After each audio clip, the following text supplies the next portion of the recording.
Good news today. This is your day for good news. Good news today. This is your day for good news. Greetings, everybody. This is Pastor Joseph Bryant Jr., the Players Pastor. Welcome to Good News Today. We are here with a sports icon here in the Bay Area, one who has succeeded on and off the field. I want to welcome Dr. Jamie Williams. Dr. Williams, good to have you with us today. Pastor, it's great to be here. Thank you for having me. We're just honored to have you here because we believe that your story is one that needs to be told. A lot of times people have successful careers in athletics. They do well on the field. They play well. They win rings, as you have with the 49ers. And then after they retire, they kind of fizzle away. They're trying to search for their niche, search for their place, search for what they're going to do after they finish playing the game. And here you are with this plethora of experience after football. Talk a little bit about how you've been able to not only succeed, but what it took for you to get there. Well, first of all, I'm blessed. I mean, I'm blessed in where I grew up, the obstacles that were put in front of me, the mentors that I've had that helped me get over those obstacles. Let me start with going back to where I grew up. I grew up in Davenport, Iowa, and it was very much like a field of dreams. It was very much like you would imagine. And most people never been to Iowa, so they don't know that place. And when I got into the pros, they didn't even know black people lived in Iowa. So I said, yeah, me and Roger Craig's family. Yeah, there you go. So growing up there, it was to me, it was kind of what people were trying to get in education. Yes. In terms of you finding your calling, you doing community service, you working. I mean, we used to cut grass or shovel snow before we went to practice. But the key is that I came from the other side of the tracks. Sure. I mean, I lived in a one-bedroom house with a bunch of kids, a bunch of brothers and sisters, and I wasn't supposed to do that. But I had people who said, you know what, that was a good paper you wrote. You know, I like your response to that question. And so I was like, really? And so after that, I stayed in the Midwest, and I went to the University of Nebraska. And those things that I was taught in Iowa played out. It's like you go to college because you can become what you want to become there. What do you think about today's modern athlete and some of the struggles that they have? Because as you know, our work together has been around helping guys make good decisions, stay on a positive path, balancing their lives beyond football, beyond basketball. What do you think about the athletes of today and some of the struggles they have that affect their whole life? Well, I think the athletes today don't have a sense of self. And early on, they're not given a sense of self. They're not, when they get knocked down on the field, they know they have to get back up. But they don't understand that translates to the rest of your life. You're going to get knocked down. You're going to get your heart broke. Yes. You know, you're going to have problems. You may fail a test. Things are going to happen, and you got to be able to, those same things you're doing on the court or on the field, you got to relate it to your life. And so that sense of self doesn't, they don't really know. They know what they can do, they know they can tackle somebody, or they can tomahawk slam dunk. But can they articulate this other situation that's in life? Right. Can they tackle that? Exactly. And I think that's, because, I mean, if you look at the kids and all the tattoos, Yes. you know, another good one is dreads. I was the first player in the league to have dreadlocks, right? Yes, and sir. I did it because I was down in Jamaica with Warren Moon, and we had some Rastafarian guys, and they said, you look good with dreadlocks. I was like, okay, I'll do that. And I did it. And they look good on you. Thank you. But now, it's dreads everywhere, and they don't even know why they're having them. No meaning, no no. origins, no history. And I don't know who the first guy with the tattoos, but all of a sudden I remember they used to have just a tattoo around the bicep. Right. Now it's the entire arm. Right. I was over at the Niner place and I saw some guy, he had his entire back Yeah. was tattooed. Right. And I didn't quite understand it. What does that mean? Sure. And the issue is not so much the creativity of it or the body art side of the artistic side is one thing, but when you're trying to find yourself, you do a lot of things to try to make yourself have value and meaning that you really don't have an explanation for, but you just do it because it'll make you feel as though you've established yourself. Right, but it's that short-term thing. It's like, I'm going to do this because it's going to show I'm a baller, I'm a player. Sure. But what about those guys that come in, they don't even make it to the pros? Right, They're exactly. I see kids in high school tattooed up. Yeah. But what about when you gotta go have a real job? These Exactly. other things that hopefully you want to do, Exactly. you know? And they're looking at you because you're tattooed all down the side of your neck. Right. Now, how are you gonna go represent that company? I had an opportunity to build an athletic program. Fantastic.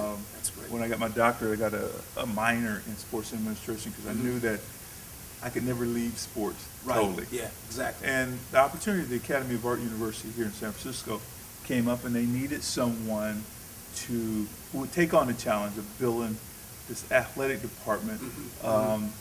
Great. That's great, with a great, foundation great, of art. Great. You know. Great. And I said, yeah, I like it. You're up for the challenge. I can do that. I Yeah. can do that. I says, you know, as long as I have resources and backup from the president, we can do this. But it's going to take a momentous effort. It's going to take focus. It's going to take vision and belief. And of course, you know all about belief. Yeah, absolutely. And you need that. And so far so good. I mean, we're just in the middle of our second year of competition. Fantastic. NCAA Division II. The only art institution in the NCAA.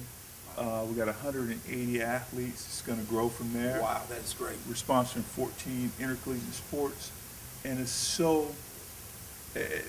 such a great feeling I get when I slow down. Yes. I say, you know, these kids are artists. Mm-hmm. You know, that kid just hit that three-pointer. That kid just hit the home run. The kid just, you know, hit the jump serve on the spike. Mm-hmm. You know, in volleyball. Right. That kid's an artist. That kid's an animator. That kid's a fashion designer. Right. That kid is a motion picture director. They struggle with trying to stay eligible and then, of course, trying to fulfill this athletic goal. But if your soul, if your beliefs Yes. in yourself are not there, I mean, I can't tell you how many pro athletes have come up to me and said, God, if the Academy of Art was around when I was coming, if you guys had a football team, if you guys were around for baseball or for soccer, God, I would have done it. I mean, Right. pro athletes. exactly. They just happen to be these people who were blessed Yes. with some sprinkle dust Right. that made them the woman child or the man child. Mm-hmm. And so everybody wants that person. Right. They want them, but what about what they want? And that's the key to what we're trying to do with Good News, because we believe people need to see the sum of their parts are more than just what they do on the field. Back in a minute with more of Dr. Jamie Williams. This is your day for good. Welcome back. This is Good News Today. I'm Pastor Joseph Bryant Jr., the player's pastor. We are here with an amazing man who is doing phenomenal work all over this Bay Area, and he has a history of doing phenomenal work all over the world. He was producer and executive mind trust of the great movie Any Given Sunday. He is a Super Bowl ring holder with the San Francisco 49ers. He is currently the director of athletics at the Arts Academy of San Francisco, and we are just excited that Dr. Jamie Williams, not just an athlete, but a man of substance, is here with us. To win a Super Bowl, you couldn't just show up on the field. There was something that had to go into this preparation to make it happen, and that's the term I want to just kind of give you to run with, preparation. What does it mean, Dr. Williams, to be a person that embraces preparation? Well, preparation always comes before the journey. And it's always about the journey. To get into the Super Bowl is a journey. And you start in training camp, and you know you got new people in, and it's like, okay, this is what we want to do. We call it the big dance. We want to go to the big dance, and it's all about preparing during that time. And then once you start the journey, you got to come back and you got to repackage. You got to redo things and to get through it. And which is why you see the Miami Dolphins are the only ones to go totally undefeated, Right. to get to that. Yeah. I mean, you're going to get knocked down. You're going to lose soldiers along the way, and it's a very, very tough thing. And we were talking, offline about, that metaphor of the journey is sports. Excellent. And I think football, more than almost any sport, Sure. is indicative of that, represents that because of the multitude of players. Right. The teamwork becomes essential. When Tiger Woods or Roger Federer or Venus Williams does their thing, it's them. They have some coaches, they have people on the side that are part of their team, but in that moment, it's just them. And football, therefore, is more indicative of real life, because in life, there is very little isolation. You are usually working in sync. That's with right. somebody, With somebody. and you have to make sure it's working. The movie Any Given Sunday that I was part of, the Jamie Foxx character, the Dennis Quaid character, the LL Cool J character. It was all about their journey Yes. and about how what they did on the football field related to what they were doing in their life Yes, absolutely. and their growth in life. Right, right. You know, Dennis Quaid was a quarterback that was 1 foot into retirement. Exactly. And how he goes out is how he's going to go into his retirement. Mm-hmm. You know, and Jamie Foxx was a guy that was like listening to Trick Daddy and thinking I'm just a guy on the team. Right. When it was like, no, it's time for you to lead. Mm-hmm. Exactly. You have to lead, and in life we have to do that sometimes. But if there's no purpose, there's no structure, there's no sense of principle for their lives, and hence for their teams and for their performance, it seems to me it would make it a little bit harder to be a successful teammate or a successful athlete. Well, okay, let's take a couple San Francisco icons. I knew guys that can throw the ball farther than Joe Montana. Mm-hmm. And were bigger and faster. I knew guys who were faster than Ronnie Lott and could cover more ground than Ronnie Lott. And sometimes, actually, believe it or not, could come up and hit harder than Ronnie Lott. But it was the commitment of those two individuals that made them Hall of Famers. It was a commitment, and it was also not just to themselves, but a commitment to their teammates. Yes, absolutely. You know? And they did not want to let down their team. It was never about them. Mm-hmm. It was about my guys. Right, exactly. And I think in life, it should rarely be about you. That's true. That's true. I mean, I really believe that, and that's what football's supposed to teach you. Sometimes people forget that the journey is where you learn how to deal with the pain. Case in point, Vernon Davis, San Francisco 49ers. Tight end. I always tell him that we're in the same club, man. We're tight ends. Okay? He cut his dreads, Yeah. Last week. And I know when he first came in as a young guy, he was a follower. He had the tattoos, he had the dreads, he had to pound his chest after he caught a 2-yard pass. And you didn't see that this year. I remember predicting, because I had talked to him in all season, you could see it in his eyes that he was searching. What's the right thing to do? How do I become this thing, I'm still young in the game. And I think, with the mentorship of Coach Singletary and others, I think he somehow the light switch went on. Because this year he wavered a little bit, but he'd come right back. He wouldn't totally get out there. Right. And guess what happens? He ties an NFL record for most 13 touchdowns. and now he's going into the Pro Bowl. Pro Bowl, 13 touchdowns for a tight end. Yeah. I mean, that's absolutely amazing. And I had an opportunity to talk with him recently. I took my son, who's a young quarterback, high school quarterback, took him over there to watch practice as a Christmas present. And he got, yeah, exactly. He got to toss a couple balls to Vernon, just messing around. And I got a chance to talk to Vernon, and I tell you, when you look in his eyes, he wants to do it right.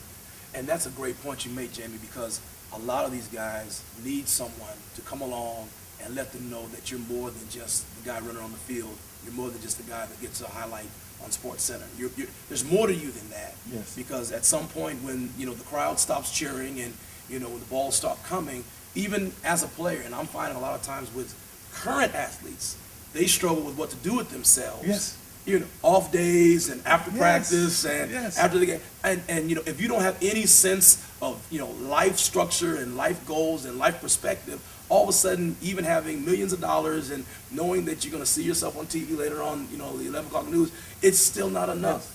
Yes. And there's got to be more to you than just that. And I think that's where someone like you with that experience to know that there's more to life than just running on the field. Well, here's the interesting thing. Here, I just want to thank him for because I can see my son's eyes big as quarters as he's throwing passes to him, and my son at his age is a pretty good quarterback, and Vernon says to me, this is where his innocence kind of came out. He goes, how did he throw? Where did he learn to throw like that? Did you teach him that? I said, well, we started when he was little, and we started with a Nerf ball. I said, no, he can really throw. Did you do that? How'd you do that? I mean, what drills did you do? What did you? And I was sitting there going, pro football player, we know this. He's like, no, what'd you do? He said, I got a little brother at home, man. I'm trying to get him to really be in it like that. I mean, you know, my other brother is, but my youngest one, he isn't. I mean, so what'd you do? What'd you say to him? To me, that innocence was refreshing. Yes. That it wasn't all about him. Right. How can he help his younger brother? Right. How can he give him that fire? How can he pass it on? And he's asking questions. And the fact that he's willing to see the value in a voice. Yeah. You know, because you were a voice to him. Coach Singletary was a voice to him. He wants to be a voice for his brother. Yes. A lot of these athletes go through life struggling. And it's not just athletes, it's people in all walks of life. And here we have this Super Bowl winner. We have this director, this AD, who's doing so many wonderful things. He's a father, he's a husband. He's an awesome testimony to what can happen when you make good decisions, have goals for yourselves, and then you go after them. Anything is possible, but sometimes you need a voice like a Jamie Williams. You need a voice like the players' pastor to just let you know that you can be something more than just running a ball and shooting a shot. There's more to your life than that. We'll be back with more good news today. This is your day for good. Welcome to Good News Today. This is Pastor Joseph Bryant Jr., the players' pastor, and I'm here with Dr. Jamie Williams, former 49er, currently the athletic director of the Academy of Arts, University of San Francisco. It's always good to have such an awesome icon with us. It is just great to have him here. This is a brother who I can't do it. I gotta pound you too. The funny thing is, you know, we've been talking about how sports relates to life, and we're getting close to the Super Bowl. So you've got some experience with the Super Bowl, and even in our church, we use a lot of athletic metaphors in order to teach principles. You know, our theme for the year is expecting to win in 2010. We're just helping people to have a positive outlook, you know, because if you think negative often catches up with you, and you know that going into a Super Bowl or going into any venture, you got to have a positive outlook. Well, I tell you something, I've been on only a couple losing teams in my entire life. I'm talking from elementary all the way through the pros. And the ones that lost, and actually I didn't face that until I got into the pros, it was the negative thing, is the lack of belief, the lack of faith, the lack of, you know, we mean something, that we can do this. And that's where it starts. It starts with people really understanding that we can move the ball forward. Absolutely. And that's what you want people to do in 2010. Yeah. Where's the ball at? Can we move it forward? And I think if you want to talk metaphor, let's talk getting the ball down the field. You don't have to, as an individual, throw a bomb. That's right. 80-yard touchdown. That's right. But you don't have to do that. That's right. All you got to do is get a first down. That's right. All you got to do is move, and guess what? You get 3 or 4 tries to do that. And they call it moving the chains. I mean, that's right. You know, success in, you know, football is all the time just moving the chains, keeping the chains moving, and making sure you're making positive progress. Understand where you are on the playing field. You know, first thing you got to do is start moving that chain. Figure out, are you on the 5-yard line, the 20-yard line, 30? Where you at? And then you got to get across the 50. Right. Once you get across the 50, now you're giving yourself a chance. Then you push it down and you get in the red zone. There you go. Once you get in the red zone, you're supposed to have points. Right. Exactly. That's why they call it the red zone. You got points. You got at least 3. Exactly. So whatever your goal is, I mean, that's the thing that you got to understand, is that where am I? Am I in the red zone where I'm going to, you know, I got the interview for the job. You know, that I'm going to get this job. Right. Now it's like, you know, the touchdown is, how much are you going to pay me? Yeah. You know what I'm saying? How long is my contract? There you go. You know what I'm saying? Absolutely. And I think what you're talking about in terms of the steps to make it down the field, that positive progress, the whole process, it takes the right type of play, because you don't run the same plays, you know, on various places on the field. There are certain plays, and you know this, you know, offenses are geared to having, you know, a 2-minute offense because of the time factor. They're geared to having, you know, the red zone offense, as you talked about. And that, you know, translates in life too. You've got to know where you are so you know what plays to run. Yes. And I think the other thing you got to understand, we always said this in football, is that they pay the other guy too. And it's like in church they say the devil's busy. Yeah. Okay? Right. I mean, on the other side there are obstacles. Right. And you can't do anything about that. There's always going to be. But we also always say that the defense always leaves holes. It's our job to find that hole. That's how we move the ball. Right. So in your journey in life, I believe that you have to say, okay, scan the field, where's the hole? Right. Where's the give me play? Right. Where can Exactly. do I need to go for 20 yards? Or can I just pick up 5? They're going to give me 5. That's it. Take the That's it. 5. That's it. That's it. Take the 5. And then to be able to know that you are, on the offense. You have a opportunity to make some decisions. The hard thing about playing defense is that you're trying to predict. Right. You're trying to assess based on what you see, based on And the you're trying to create chaos. exactly. And so while you're doing that, you're still at the behest of whatever the play is that's going to be run from the offense. And so in life, you have to look at yourself as an offensive weapon. What am I bringing to the table? What do I have at my disposal? Do I have a Roger Craig? Do I have a, Jerry Rice in my arsenal? Or, where am I with my tools? And that's why a lot of That's right. times people have to look at themselves. Did you and- play football before? That's really good. but that's the way, and I think that if they look at, and I think football is the most popular sport in the world for a reason. Sure. Because it mirrors life so well. Sure. And I think that's why our conversations like this, and I am, the biggest sports fan. I call myself a fanatic. To the members. They know I'm just crazy about sports. But there's That's so right. much life in sports, especially in football. And people can relate to those kind of ideas and know that this is what it takes. You see these guys on the field, and, you can sit back with your popcorn, your nachos, and your guacamole and just appreciate their craft and their art and their ability. But you can also go beyond that and say, you know what?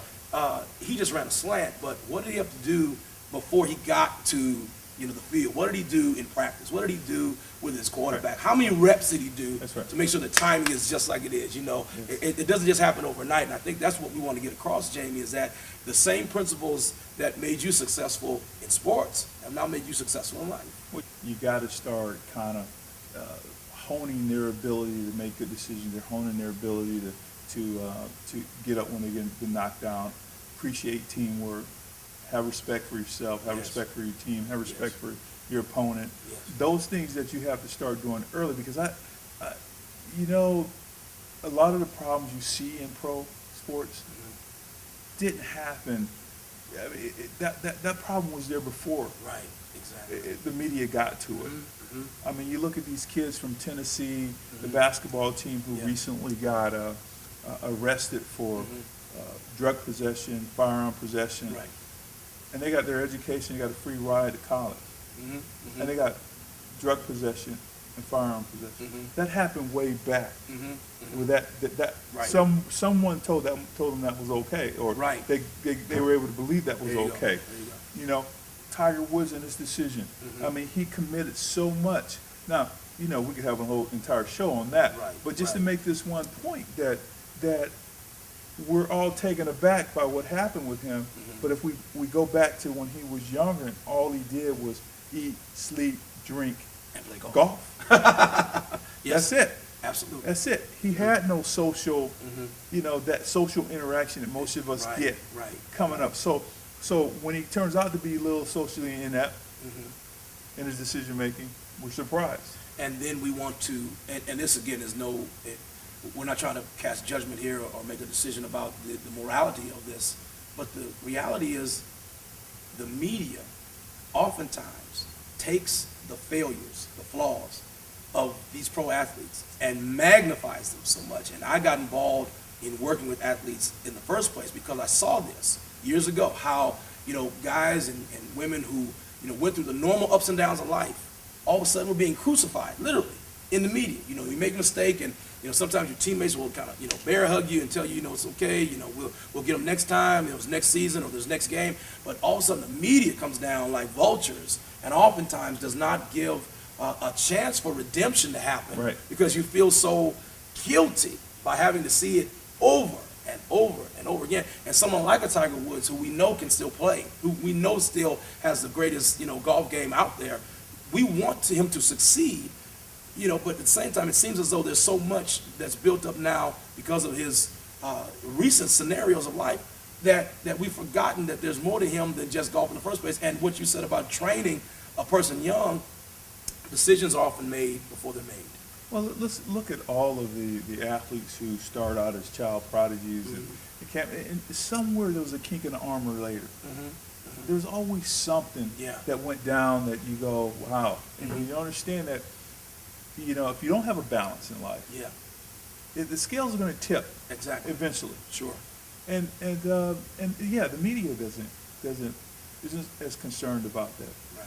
And even the media needs a balance, like what you're saying. Sure. A balance Sure. in their coverage of these people that we see as icons and heroes. The reason we have Dr. Jamie Williams on today is because he serves as a model of exactly that. And I believe that it's more Jamie Williams characters out there. There are more people like Jamie Williams that aren't getting the kind of positive publicity, positive promotion that you deserve. We hear about the tragedies of guys who lose all their money, get arrested for various violations. We hear about all these. Yeah, but you know what? I'm not perfect. I'm imperfect. Sure. And I've done some things. I've been knocked down. It hasn't gone in the media. I've been smart enough to not step over the line.